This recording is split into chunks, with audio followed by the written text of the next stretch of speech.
I've been experimenting again, and I've come up with something that I think is going to be genuinely really interesting, especially for things like hidden bases, and that's what we're going to be working with today, and this is going to be where we're constructing it. Yeah, I mean, you guys know me, I kind of like dirt huts, and this seemed like the perfect place for it. I'm assuming that most of you aren't convinced at this point in time, but trust me, there is method to my green top madness. I want this place to look as abandoned as possible. I want it to look like a base that's been played in for maybe 10 or 15 minutes and then left alone, so any player that's walking past will just assume that there's nothing special on the inside of here, and even if they do come in, maybe they find some half-decent resources, but they're not going to think that there's a multi-story gold mine underneath it. Now I know what you're thinking, for a mini hidden base, this looks like quite a big area. I would have to agree with you here, but I've cleared out this space just in case we need it for some of the redstone. I don't think we're going to use all of it, at least I hope. I've kind of committed to the title now. I mean, that's what this video is called in my head. To change it would completely throw me off. So this here is stage 1. This is the flying machine, which is going to be taking us between each one of our levels in our base. And this is where things get interesting, because I wanted to create a system where we essentially dock our flying machine. So we drop it down to a level, it then stops at that level, we can then select whether we want to go back up to the surface or go down to the next level. And then when we reach down to there, we can either select if we want to go down to the next level or pop up to the level above, and so on and so forth. Essentially creating a kind of moving floor that allows us to go up through the different areas of our base. I think it's really interesting. And after a lot of hard work this morning, this is the circuit that I've come up with. This side stops the flying machine, and this side sends it off. So if we hit this button right here, it's difficult to know which side is up or down, but I believe that is down. That will send it down to the bottom here, and then if we shoot it back upwards, you can see it will get stopped by our machine, and then when we hit this button, it will send it upwards. How cool is that? Now this little circuit right here has been the bane of my life for probably about 4 hours today. It's me trying my best to put both of the stations into one side, as opposed to having 2 stations. This is the best I could do. It's bulky, it's horrible, and you still need immovable objects on the other side, which kind of renders it a little bit pointless. So, you know what? I think there's only really one thing for it. I mean, that is just, it's got to go. Anyway, back over to the good double-sided design now. There'll be more info on that towards the end of the video. So for those of you who are interested in constructing something like that for yourselves, then that should be good for you. Anyway, I'm just in the process of creating our first little dock. I'm thinking we have 3 layers to this little mini, in inverted commas, base here. And I say that because, well, this block here represents the bottom of floor number 2. So we have a whole... We're actually going to need more space than I expected. Anyway, let's see if our little system is actually working. So if we hit this button right here, this should send it up to the surface. So that is now flush with the floor of our little dirt hut. Obviously, you know, it's not very hidden because of the surrounding glass, but eventually that will be completely concealed. And then if we flick this lever right here, that should activate the observers and actually drop it down, taking us through into the beginnings of our base. I like this already. So I would say this first level should be entirely dedicated to storage. So I guess we can fill up both of these walls with chests, and then we can have this little area here reserved for special things. And those special things are an enchanting table and an anvil and then a bunch of bookshelves. To be honest with you, it doesn't really fit in with the storage system theme, but it looks really cool. And you know, I gotta say, I actually think this entire floor looks really cool. I'm super happy with it. I love the spruce wood style. I just think it looks really nice and cozy, and I love the fact that when we hit one of these buttons right here, we then leave the floor behind and we return back up to the surface and everything is fully concealed, but knowing that I can activate it, drop down below, and then drop down below again, it's cool. But actually, I've brought up a good point there, because I've realized now there's no way for me to get back down into the base. I haven't actually hooked up any form of activation system. So what we thinking here? We thinking redstone torch keys? We thinking items? I don't know. Let's keep it simple, shall we? Just a button that you place on the edge of the crafting bench, and that will activate everything. I will never get bored of that. But obviously, despite how satisfying that is, it's nothing too special. What should be special is the fact that we're able... Well, that hasn't exactly gone to plan, has it? 20 minutes of head scratching later, I've found the culprit, so now we can actually go down to the next level, which, as I say, Oh, that is cool, isn't it? That is more than cool.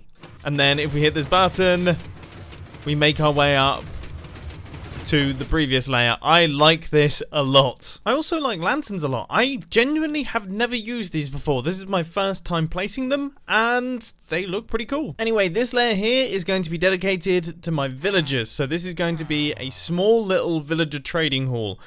I wonder what we're going to get. Nothing exciting. Okay, I'll run through some. That's a little bit more like it if you're asking me. Efficiency 5, and then we also have Depth Strider 3 over here, both of them locked in. I wouldn't mind having these villagers myself on the Hermitcraft server. Over in this little space here, I thought it would be a good idea to add in storage for paper, sugarcane, books, and emeralds, because we're going to be getting plenty of those from the villagers. And I would say that is this space completed. I mean, I'm going to add just some trapdoors on top of those crafting benches, because I think it looks a little bit better. And if we hit this button right here, we should then drop down towards the final layer. There we go. Okay, so this is where it's going to be. As you can see, we have got quite a lot of height to this thing. But there is a slight issue. I was originally going to put a bed down on this layer, but then I realised if I respawn, I'm then stuck down at the bottom here. Not great. But then I had an idea. Inspired by the puppy that is currently gnawing my feet, I thought I would get myself some pets. So we've got Kubo, that's my puppy, and then we also have Benji, which is my old cat that is currently at my mum's house, but still technically my cat. So Benji, meet Kubo. They've never actually met in real life, and I'm kind of concerned. More for Kubo. Benji is vicious. Correct me if I'm wrong here. Note blocks haven't always been movable, right?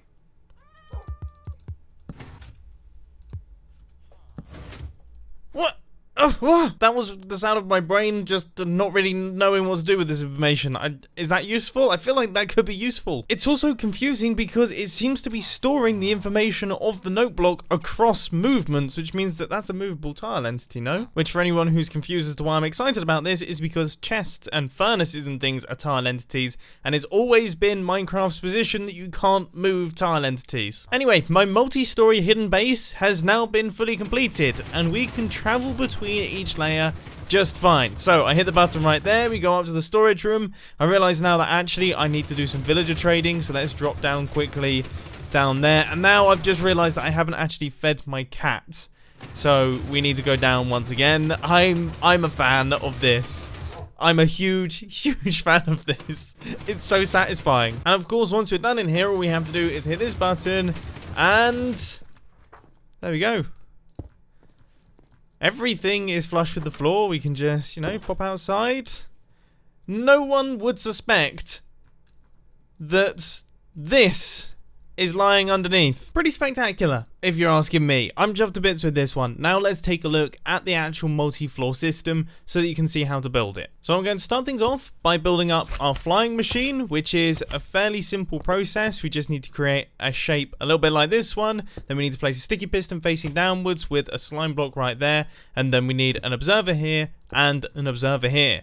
That is all of the blocks for the flying machine. Then for the modules, we just need to make sure that we have both of these blocks right here, because these are the blocks that are actually going to be stopped by the redstone system. Now to build up our stopper module, all we have to do is place in an observer, and then we need to place a regular piston here, a regular piston right here, and then we also need to place another regular piston just down underneath like this. So that observer right there is going to be detecting this block, and then these pistons are going to be trapping that block in place, essentially halting our flying machine. So if we place in a sticky piston right here, then we're going to have the redstone run down like this.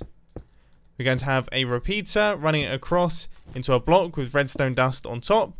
Then we're going to have 2 blocks of glass, redstone, a repeater set to 3 ticks. That's going to be running into that block right there. And that is going to be what is stopping our flying machine. Launching our flying machine is going to be even easier. All we need to do is place a couple of immovable objects there, then a pair of buttons. We're going to have a block underneath this button here with redstone dust on top, and then before we do anything, we need to make sure that we lock our flying machine in place using some movable objects, because otherwise it's going to travel off and it's going to be very frustrating. So we just need a piece of redstone dust and then a hopper right here, some redstone dust there, and then we're going to need a trapped chest like that. And then underneath this button here, we're going to need a sticky piston running down like that, an observer, That's going to be then running into a block, and then we're going to have a hopper right here, and that's going to be running into that observer there. So now we can remove all of our immovable objects, and it should now be ready to go. Nervously does a bunch of system checks and realizes that he has forgotten a very essential immovable object underneath those hoppers there. If you forget that, everything breaks. But with that in place, we should be good to go. So if we hit this button on the left, it will begin to travel upwards. That all seems to be functioning well.